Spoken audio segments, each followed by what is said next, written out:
നമസ്കാരം. മുഖ്യമന്ത്രി ആരാകും എന്നുള്ളതിനെ കുറിച്ചുള്ള അഭ്യൂഹങ്ങളും അതുപോലെ ആകാംക്ഷയും ഓരോ നിമിഷവും വർദ്ധിച്ചു വരികയാണ്. ഇന്ന് വൈകിട്ട് 4 മണിക്ക് ഏകദേശം ഫൈനൽ ചർച്ചയാണെന്ന് തോന്നുന്നു. ഒരു ചർച്ച ഡൽഹിയിൽ വെച്ചിട്ടുണ്ട്. അത് ACC പ്രസിഡന്റ് ഖാർഗെയുടെ അധ്യക്ഷതയിലാണ് ചേരുന്നത്.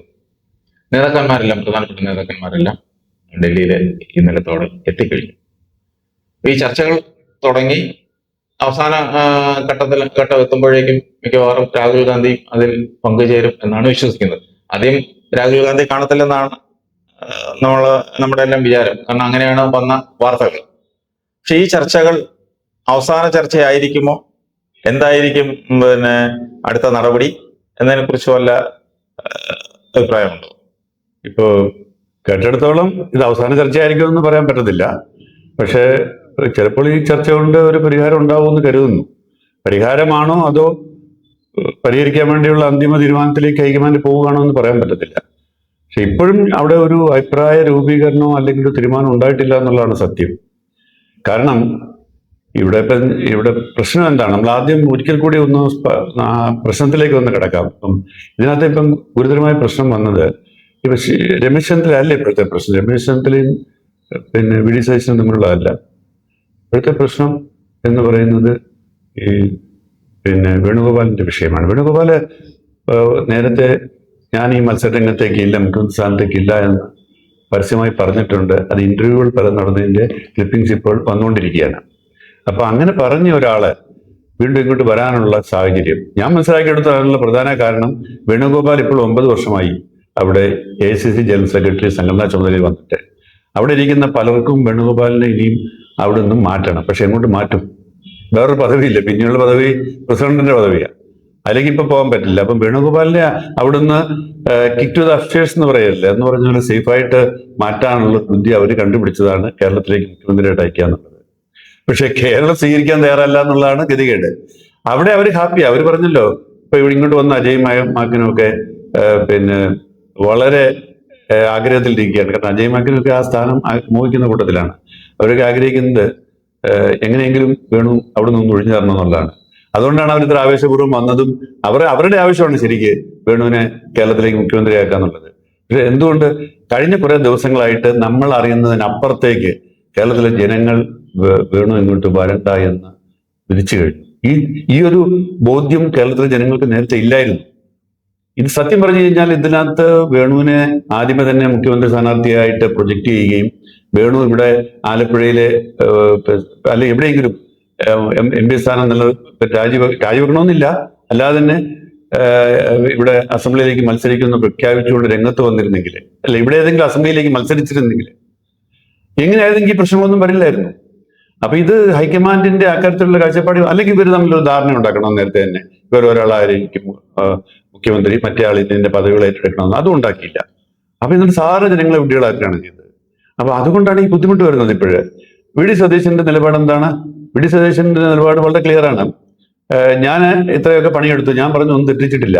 ഞാൻ പുള്ളി ആവർത്തിച്ച് പറയുന്ന ഒരു കാര്യമുണ്ട്. ഞാൻ സോണിയാഗാന്ധിക്ക് കൊടുത്ത ഒരു വാക്കുണ്ട്. എന്നെ പ്രതിപക്ഷ നേതാവായപ്പോൾ സോണിയാഗാന്ധി എന്നോട് പറഞ്ഞു തിരിച്ച് കോൺഗ്രസിനെ UDF അധികാരത്തിൽ കൊണ്ടുവരണം. ഞാനത് പാലിച്ചു. പ്രതിപക്ഷ നേതാവായിട്ട് പാലിച്ചു. അതുകൊണ്ട് മുഖ്യമന്ത്രി സ്ഥാനത്വം എനിക്ക് നിഷേധിക്കുന്നതിന്റെ കാരണം എന്താണെന്ന് ചോദിക്കുന്നത്.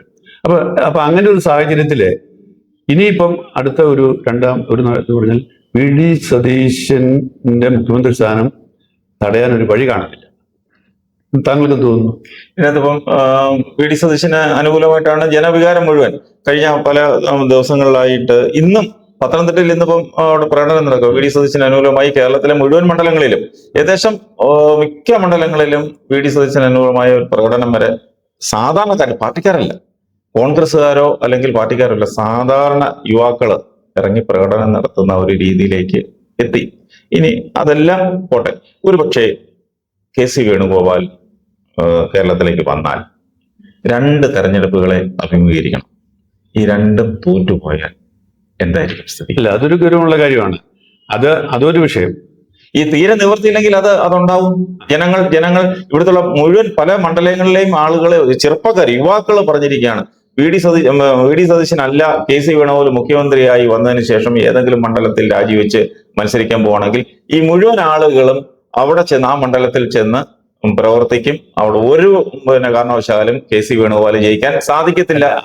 അതിലൊരു പ്രധാന ഗൗരവമുള്ള ഒരു കാര്യമല്ലേ, രണ്ടാമത്തെ പ്രമുഖ പാർട്ടിയായ ഏറ്റവും തന്ത്രപ്രധാനമായ മുസ്ലിം ലീഗ് ഘടകകക്ഷിയായ മുസ്ലിം ലീഗ് പരസ്യമായിട്ട് ഇങ്ങനെ സ്റ്റാൻഡ് എടുത്തത്. അപ്പൊ മുസ്ലിം ലീഗിനെ ധിക്കരിച്ചു, ബാക്കി മറ്റു ഘടകകക്ഷികളൊക്കെ പോട്ടെ, മുസ്ലിം ലീഗ് ഇങ്ങനെ സ്റ്റാൻഡ് എടുത്ത് മുസ്ലിം ലീഗ് ധിക്കരിച്ചുകൊണ്ട് എങ്ങനെ അവർക്ക് ഈ വേണുവിനെ ഇങ്ങോട്ട് അടിച്ചേൽപ്പിക്കാൻ പറ്റും? അല്ല, മുസ്ലിം ഇല്ലെങ്കിലും ഇവർക്ക് ഒറ്റയ്ക്ക് ഭരിക്കാനുള്ള ഭൂരിപക്ഷം ഉണ്ട്. 62 MLA-മാരുണ്ട്. ബാക്കിയുള്ള ഘടകകക്ഷികൾ കൊണ്ട് മതി. അല്ല, മുസ്ലിം ലീഗിന് അവിടെ ബാർഗൈൻ കപ്പാസിറ്റി മുസ്ലിം ലീഗിന്റെ കഴിഞ്ഞു, തീർന്നു. ഇനി ഒരു ബാർഗൈൻ കപ്പാസിറ്റി ഇല്ല. അതുകൊണ്ടാണ് അവര് 5ാം മന്ത്രി സ്ഥാനത്തിന് അവര് വേണ്ടാന്ന് വെക്കുന്നതും ചർച്ചയിലൂടെ പരിഹരിക്കാമെന്ന് പറഞ്ഞതും ഉപമുഖ്യമന്ത്രി സ്ഥാനം വേണ്ടാന്ന് പറഞ്ഞതും അതൊക്കെ അവര് വകുപ്പുകളിൽ അഡ്ജസ്റ്റ്മെന്റ് വരുത്താൻ തീരുമാനിച്ചതും അല്ലാതെ തന്നെ അവരുടെ ബാർഗൈനിങ് കപ്പാസിറ്റി തീർന്നു. കാരണം പക്ഷേ അതിന്റെ കൂടെ തീരുന്ന വേറൊന്നും കൂടെ ഉണ്ട്, കോൺഗ്രസ് പാർട്ടി. അല്ല, അത് രണ്ടാമത്തെ ഘട്ടം. പക്ഷെ അങ്ങനെ ഒന്നാമത്തെ ഘടകമാണെങ്കിലും എല്ലാം ഇത്തരം സൊല്യൂഷൻ ഉണ്ട്. രണ്ടാമത്തെ ഘടകമാണ് പ്രധാനം. ഇതിപ്പം കോൺഗ്രസ് പാർട്ടി നിലനിൽക്കണം, പാർട്ടി രക്ഷപ്പെടണമെന്ന് ഹൈക്കമാൻഡിന് പോലും തീരുമാനമില്ലെങ്കിൽ പിന്നെ ഇത് നശിപ്പിക്കാനാണെങ്കിൽ പിന്നെ ഇതല്ലേ നടക്കൂ. അതാണ്, അവരാഗ്രഹിച്ചാലും ഇല്ലെങ്കിൽ അവരൊരു എടുത്തിയാട്ടം ഉണ്ടായാൽ അവരല്ലെങ്കിൽ അവര് ഇപ്പോ ഹൈക്കമാൻഡ് വേണമെങ്കിൽ പറയാം ഞങ്ങളാണ് തീരുമാനം എടുക്കുന്നത്, MLA-മാര് ജയിച്ചു പോകുന്നു, അവർ ഭൂരിപക്ഷം പറഞ്ഞിരിക്കുന്ന ആളെയാണ് ഞങ്ങൾ നിയമിക്കാൻ പോകുന്നതെന്നൊരു ഏകപക്ഷീയമായ തീരുമാനം എടുത്തുകൊണ്ട് ഹൈക്കമാൻഡ് വേണം തീരുമാനിക്കാം. അത് നടപ്പാക്കാൻ പറ്റൂടെ? KC വേണുഗോപാലിനെ മുഖ്യമന്ത്രിയാക്കി ഹൈക്കമാൻഡ് ഇന്ന് വൈകിട്ട് പ്രഖ്യാപനം നടത്തിയാൽ പ്രത്യേകിച്ച് പെട്ടെന്നൊന്നും സംഭവിക്കില്ല. ഹൈക്കമാൻഡ് തടയാൻ പറ്റുമോ ആർക്കെങ്കിലും? KC വേണുഗോപാലിലൂടെ ഒരു ഗവർണർ സത്യവാചകം ചൊല്ലിക്കൊടുക്കും, മുഖ്യമന്ത്രിയാവും, മന്ത്രിമാരും ഉണ്ടാവും. പക്ഷേ പല കോൺസിക്വൻസും ഉണ്ടാവും. ചിലപ്പോൾ പെട്ടെന്ന് മുസ്ലിം ലീഗ് ചിലപ്പോൾ പറയും ഞങ്ങൾ മന്ത്രിസഭയിൽ ചേരുന്നില്ല, ഞങ്ങൾ മാറി നിൽക്കുകയാണെന്ന് പറയാം. തീർന്നില്ല, എന്റെ ഇമേജ് പകുതി പോയില്ലേ, പുറത്തുനിന്ന് പിന്തുണയ്ക്കാമെന്ന് പറയും. ഇനി അങ്ങനെ പിന്തുണച്ചുകൊണ്ട് ഒരു സർക്കാരിന് അധികം കാലം പോകാൻ പറ്റത്തില്ല. ഞാൻ വേറൊരു പോസ്റ്റ് ഞാൻ ഈ സമൂഹ മാധ്യമത്തിൽ കണ്ടായിരുന്നു.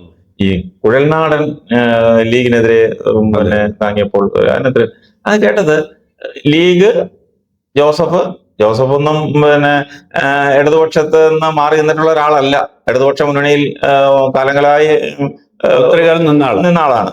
അപ്പം ഈ ജോസഫിനെയും ലീഗിനെയും ഉൾപ്പെടെ CPM ഉൾപ്പെടെ ഉള്ള ആളുകളെ CPM ഒന്നും പോകത്തില്ല, അത് വേറെ കാര്യം. CPM ഒന്നും പോകത്തില്ല. പക്ഷേ ജോസഫും ലീഗും ചിലപ്പോൾ ലീഗിന് നിവൃത്തിയില്ലാതെ ഞാൻ അതൊന്നും പ്രതീക്ഷിക്കുന്നില്ല. അങ്ങനെ ഒരു സംഭവം ഇപ്പൊ ഇങ്ങനെയൊക്കെ ആണെങ്കിൽ ഇപ്പൊ KC ഞാൻ ചെയ്യട്ടെ, ലീഗിനെ മുഖ്യമന്ത്രി ആക്കില്ല, ലീഗ് മാത്രമേ ഉള്ളൂ. ഞാൻ പറയുന്നത് ജോസഫ് ഗ്രൂപ്പോ അല്ലെങ്കിൽ മറ്റു ഘടകകക്ഷികളോ ഒന്നും മുന്നണി വിട്ടിട്ട് പോകത്തില്ല. പക്ഷെ ലീഗാണ് തീരുമാനം. കാരണം ലീഗിന് ഇതിനകത്തൊരു വലിയ സ്റ്റേക്ക് ഉണ്ട്, ലീഗിന് വലിയൊരു റോളുണ്ട്. ഇത്രയും വലിയ വിജയം ഉണ്ടാക്കിയതിൽ ലീഗിന് ഞങ്ങൾ മാറി നിൽക്കുമെന്ന് പറഞ്ഞാൽ അതിനൊരു സേ ഉണ്ട്. അല്ല ജോസഫ് മാറി നിന്നുകൊണ്ടോ അല്ലെങ്കിൽ ജോൺ മാറി നിന്നുകൊണ്ടോ ഒന്നും ഇവിടെ ഒന്നും സംഭവിക്കുന്നില്ല. പക്ഷെ അവരൊന്നും ഈ മുന്നണി വിട്ടിട്ട് അപ്പുറത്തൊരു ഗവൺമെന്റ് ഉണ്ടാക്കാൻ വേണ്ടി പോകത്തുമില്ല. ഞാൻ പറയാം, ഒരിക്കലും പോകത്തില്ല.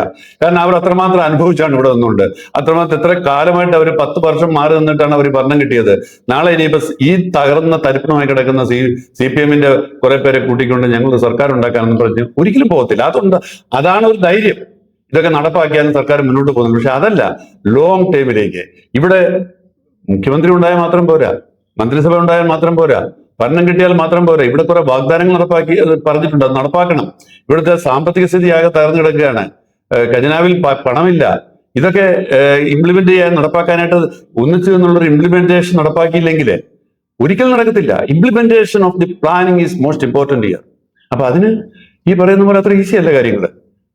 ആന്ധ്രാപ്രദേശ് പിന്നെ ഇതിനകത്തൊരു ഫോർമുല ഉരുത്തിരിഞ്ഞ് വരാൻ നിൽക്കി. ഞാൻ ധരിക്കുന്നത്, ഇന്ന് ഞാൻ നേരത്തെ തന്നെ പറഞ്ഞ ഒരു സംഗതിയാണ്, ഞാൻ വിശ്വസിക്കുന്ന ഒരു സംഗതി, KC വേണുഗോപാൽ അധികം വൈകാതെ നിന്ന് ബാക്കൗട്ട് ചെയ്യും. അത് ഇന്നപറ്റബിൾ ആണ് എൻ്റെ വിശ്വാസം. അങ്ങനെ വന്നു കഴിഞ്ഞാൽ പിന്നെ അടുത്തത് രമേശും സതീശനും. അപ്പൊ സതീശൻ എന്തായാലും മുഖ്യമന്ത്രിയാകുക അല്ലെങ്കിൽ മാറി നിൽക്കുക എന്നുള്ളൊരു സ്റ്റാൻഡിലാണെന്നാണ് മനസ്സിലാക്കുന്നത്. അപ്പം രമേശ് ചെന്നിത്തല ഒന്നുകിൽ സതീശനെ തള്ളിക്കൊണ്ട് രമേശ് ചെന്നിത്തലയെ മുഖ്യമന്ത്രിയാക്കണം, സതീശൻ മാറി നിൽക്കുക. പക്ഷെ അത് ഗവൺമെന്റ് പ്രതിച്ഛായ നഷ്ടപ്പെടുത്തും. രണ്ടാമത്തെ ഫോർമുല എന്ന് പറയുന്നത്, അപ്പം അതിനകത്തൊരു ഫോർമുല ഉണ്ടാകാവുന്നത് വേണമെങ്കിൽ സതീശന് വേണമെങ്കിൽ ഇംപ്ലിമെന്റേഷന്റെ ചുമതല കൊടുക്കുക. പ്ലാനിങ് ആൻഡ് ഇംപ്ലിമെന്റേഷൻ വകുപ്പ് സഹിതം, ധനകാര്യ വകുപ്പിന് സഹിതം സതീശന് കൊടുക്കുക. Planning and implementation very important. സർക്കാരിന്റെ നയങ്ങൾ അതിന് പ്രത്യേക അധികാരങ്ങളോടെ വി ഡി സതീശന് പ്ലാനിങ് ആൻഡ് ഇംപ്ലിമെന്റ്. കാരണം ഇതെല്ലാം പ്ലാൻ ചെയ്ത് ഇംപ്ലിമെന്റ് ചെയ്യേണ്ട ചുമതല സതീശന് തന്നെയാണ്. കാരണം ധനകാര്യ വകുപ്പും കൂടി കൊടുത്തു കഴിഞ്ഞാൽ മുഖ്യമന്ത്രിയായിട്ട് ആ പദവിയിൽ രമേശ് ഇരിക്കട്ടെ, അദ്ദേഹത്തിന്റെ ആഗ്രഹമാണ് മുഖ്യമന്ത്രി ആയിരിക്കാനുള്ളത്. സതീശൻ വിട്ടുവീഴ്ച ചെയ്യുമെങ്കിൽ എനിക്കറിയില്ല. സതീശന് വേണമെങ്കിൽ ഇത് ഇങ്ങനൊരു ഫോർമുലയാണ് ഞാൻ ആകെ കാണുന്ന ഒരു ഫോർമുല. അതല്ലാതെ അല്ലെങ്കിൽ പിന്നെ ഒരു രണ്ടാമത്തെ ഫോർമുല, സതീശൻ മുഖ്യമന്ത്രിയാകുക, രമേശ് ചെന്നിത്തല അതിന്റെ കീഴിൽ ഒരു ഫോം എനിക്ക് തോന്നുന്നില്ല മുഖ്യമന്ത്രി വിട്ടുകൊടുക്കുമെന്ന്, വേറെ ഏതെങ്കിലും ഒരു പ്രധാനപ്പെട്ട വകുപ്പിന്റെ ചുമതലയോടുകൂടി രമേശ് ചെന്നിത്തല ഇരിക്കുകയാണ്. ഈ ഒരു ഫോർമുലയെ ഞാൻ കാണുന്നുള്ളൂ. അത് ഈ ഫോർമുല വർക്കൗട്ട് ചെയ്തില്ലെങ്കിൽ പിന്നെ സതീശനെ മുഖ്യമന്ത്രിയാക്കുക എന്നുള്ളതല്ലാതെ ഞാനൊരു വഴി കാണുന്നില്ല. അപ്പൊ രമേശ് അതിനോട് ചേർന്ന് നിൽക്കുക അല്ലെങ്കിൽ മാറി നിൽക്കുക എന്നുള്ളത് ഞാൻ കാണും. എന്റെ അഭിപ്രായത്തിൽ ഏറ്റവും ഒടുവിൽ അങ്ങ് പറഞ്ഞ ഫോർമുലയായിരിക്കും നടക്കാൻ പോകുന്നത്. കാരണം അതേ ഇവിടെ ജനം അംഗീകരിക്കും. ഇപ്പം രമേശ് ചെന്നിത്തലയെക്കാളും ഈ വി ഡി സതീശൻ വന്നില്ല എങ്കിൽ ഈ കെ സി വേണുഗോപാലും രമേശ് ചെന്നിത്തലയും ഒരേ തട്ടിലാണ് ഇവിടുത്തെ ജനം കാണുന്നത്. അല്ല, വി ഡി സതീശനോട് അത്രയും വിരോധമില്ല. കെ സി വേണുഗോപാലിന്റെ അൾട്ടിമേറ്റ് കെ സി വേണ്ട. പിന്നെ അത് കഴിഞ്ഞ വേണുഗോപാലിനോട് ജനത്തിന് നേരത്തെ വിദ്വേഷമൊന്നുമില്ലായിരുന്നു, വലിയ അഭിപ്രായം ഇല്ലായിരുന്നേ ഉള്ളൂ. ഇപ്പൊ ജനത്തിന് കെ സി വേണുഗോപാലിന്റെ പ്രതിച്ഛായ നശിപ്പിച്ചു കളഞ്ഞു. ഇവിടുത്തെ ഇന്ന് രാവിലെ തന്നെ പലപ്പോഴും അങ്ങ് ഇവിടെ സാറോട് വന്നപ്പോഴേ സംസാരിച്ചോണ്ടിരിക്കും. ഞാനിത് മുഴുവൻ കേട്ടോണ്ടിരിക്കുക. അത് എന്റെ സഭയിൽ ഒരു വൈദികനാണ്. അദ്ദേഹം വളരെ കൂലങ്കൃഷ്ണമായിട്ട് ഈ ചർച്ചകളും ടി വി തുറന്ന് വെച്ചോണ്ടിരിക്കുക, എപ്പോ ആവും ആരാവും എന്നൊക്കെ. അപ്പൊ അദ്ദേഹവുമായിട്ട് സംസാരിച്ചപ്പോ അദ്ദേഹം പറഞ്ഞ ചില അവരെല്ലാം വളരെ ആകാംക്ഷാഭരിതരായി നോക്കിയിരിക്കുക. ആ വൈദികൻ എന്നോട് പറഞ്ഞത്, ഇത് കെ സി വേണുഗോപാൽ എന്ന് പറയുന്ന ഒരാള് വന്നാൽ കേരളം നശിക്കുമെന്നാ പറയുന്നത്. വി ഡി സതീശൻ അല്ലാതെ വേറെ ആര് വന്നാലും രക്ഷയില്ല, വി ഡി സതീശൻ തന്നെ മുഖ്യമന്ത്രിയാവണം. ഇതെന്താ അവർക്ക് കണ്ണില്ലേ, അവർക്ക് കാതില്ലേ എന്നൊക്കെയാണ് ആ വൈദികൻ. അല്ല, ഇതന്നെയാണ് പൊതുവികാരം എന്നുള്ള നിലയിൽ എന്റെ സംശയം. എന്തുകൊണ്ടാണ് കെ സി വേണുഗോപാൽ ഇത് മനസ്സിലാക്കാൻ കഴിയാത്തത്? എന്തുകൊണ്ടാണ് കെ സി വേണുഗോപാൽ ഈ നേരത്തെ തന്നെ വിഡ്രോ ചെയ്തിരുന്നെങ്കിൽ പുള്ളിയുടെ പ്രതിച്ഛായ നിലനിന്നെ? മാത്രമല്ല പുള്ളിക്ക് ഇനിയും വരാൻ അവസരം ഉണ്ടല്ലോ. പുള്ളി ഇതൊക്കെ അങ്ങോട്ടും ഇങ്ങോട്ടും ഒക്കെ മാറ്റാവല്ലോ. ഇപ്പൊ 2 വർഷം കഴിയുമ്പോഴത്തേക്ക് വി ഡി സതീശനെ കേന്ദ്രമന്ത്രിയാക്കിയിട്ട് കെ സി വേണുഗോപാൽ ഇങ്ങോട്ട് വരത്തില്ല, അവിടെ ഭരണം കിട്ടുകയാണെങ്കിൽ. അല്ലെങ്കിൽ 2 വർഷം കഴിയുമ്പോഴത്തേക്ക് എന്തെങ്കിലും ഒരു പ്രതിച്ഛായ പ്രശ്നം ഉണ്ടാകുകയാണെങ്കിൽ കെ സിക്ക് വരാമല്ലോ. ഇപ്പം ഞാൻ വരുന്നത് പറ്റിയ സമയമല്ല എന്ന് തിരിച്ചറിയാനും അത് വേണ്ടെന്ന് വെക്കാനുമുള്ള ഒരു വിവേകവും ബുദ്ധിയും എന്തുകൊണ്ട് കെ സി കാണിച്ചില്ല എന്നുള്ളത് എനിക്ക് മനസ്സിലാകുന്നില്ല. കെ സി മുഖ്യമന്ത്രി ആകുമോ ആകില്ല എന്നുള്ളത് ഒരു വിഷയമേ അല്ല. കാരണം അത് ഹൈക്കമാൻഡ് വിചാരിച്ചാൽ നടക്കും, കെ സി വിചാരിച്ച ഒരുപക്ഷെ നടക്കും. പക്ഷെ ആയിട്ടെന്ത് എന്നുള്ളതാണ്. അതൊരിക്കലും സ്മൂത്ത് അല്ല. ജനങ്ങളെ വിശ്വാസത്തിൽ എടുക്കുന്നില്ല, അത്രേ ഉള്ളൂ അതിനകത്ത് കാര്യം.